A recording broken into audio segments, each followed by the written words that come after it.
real temptation is to get your work off the internet, mostly union because it pays better, but I'll do non-union because it's there and I can get it. And that's beginning to shred a certain kind of solidarity. It's happening in a lot of places. Musicians. I was talking to the musicians the other day. They said, you know, it used to be in order to record music, you all had to be in a studio together and you recorded the session.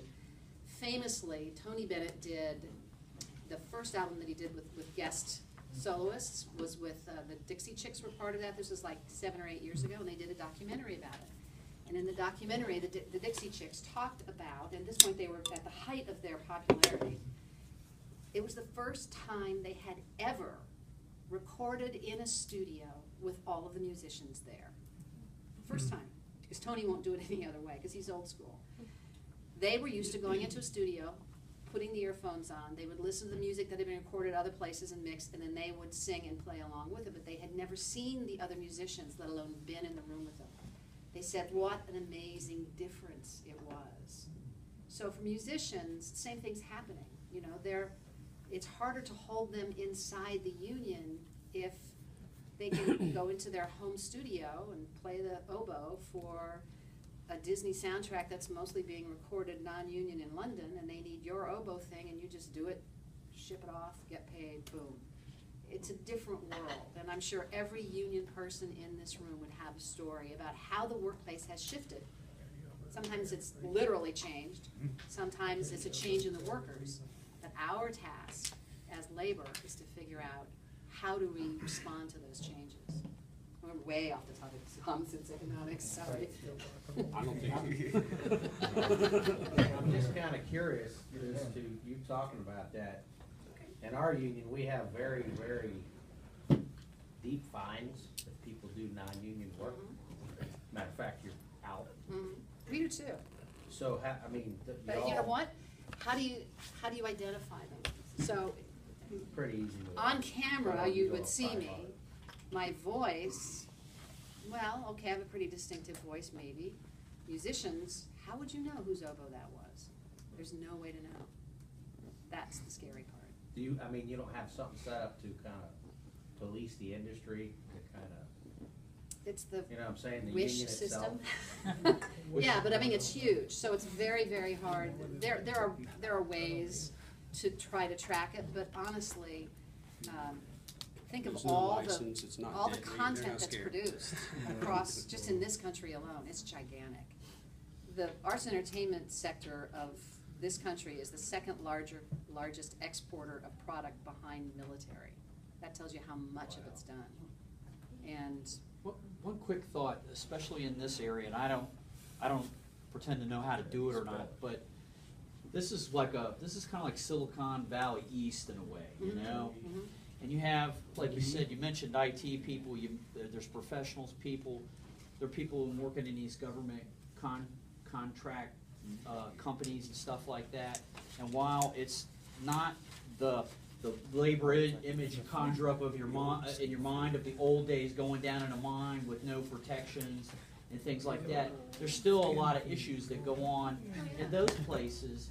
And I don't know, I'm just throwing it out, I don't know how you get to these folks, but bringing them into the movement would be a huge, huge thing. Because, you know, you see people tied to their BlackBerries 24 hours a day. They bring work home. electronic leash. Right, Yeah. exactly. And they're at-will employees.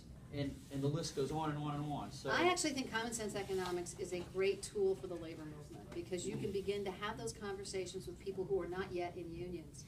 And one of the things we can talk about in these conversations is, look, the easiest way to raise wages is to allow people to bargain with their employers. The easiest way to do it. How hard is it to if you're working, if you're an IT worker and they're forcing you to work in bad lighting, which, you know, happens, Right. There's lots of, you know, things that happen with your eyes. If you had a union, you'd have a mechanism to be able to bargain with the employer, not just for you, Right. but for everybody who does the work. And those are conversations that we don't, you know, the density is so low in this country that when I teach, I do lots of stuff. So when I teach acting, in New York, which is a pretty union-dense town, I say how many people have a family member, even a grandfather or a grandmother who's been in a union, and maybe 25% of the class raises their hand. That's high. It's very high in New York. So they don't know who we are. They don't know a union member. I used to go out and do speeches all the time, and I'd say, you know, when you read about the unions, and you'll love this, when you read about unions in newspapers and when they're in bargaining fights, it's the CEO of the company and the union boss, right? That's the way they put it.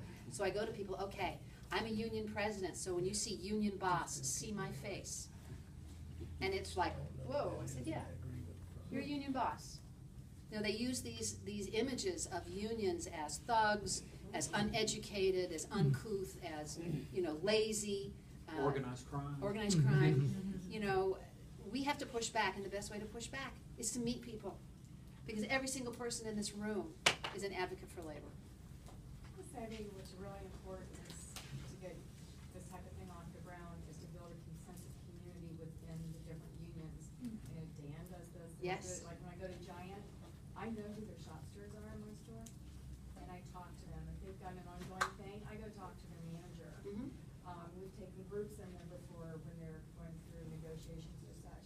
But even a post office, I Yeah. always ask them, hi, do you know what the Northern Virginia labor is? Do you know what it is? Most people at the shop floor level don't even know about Nova labor, they don't know what it is and who belongs to it. So it's important to educate them, because what happens is you just keep people isolated in their own unions, they're in their own world. Yeah. And they don't join the rest of the world. So it's really not. When I fly, the first thing I do when I get on an airplane is say, welcome, you know, hi sister, I'm a union member too. You know, I mean, it's like, it's important, because people don't think about it. I talk to my postman all the time. My husband's like the mayor of our block, he talks to everybody. But you know, you're right, it's breaking down those artificial barriers, and you do it person to person. So, I know we've gone way over time. We got everybody's? Okay, before we wrap up, Julie, young emerging labor leaders, have a happy hour 2 blocks away at Silverado's. For those who are not familiar with it, it's you turn out on John Marr Drive, turn left, go across the traffic light, second traffic light, there it is.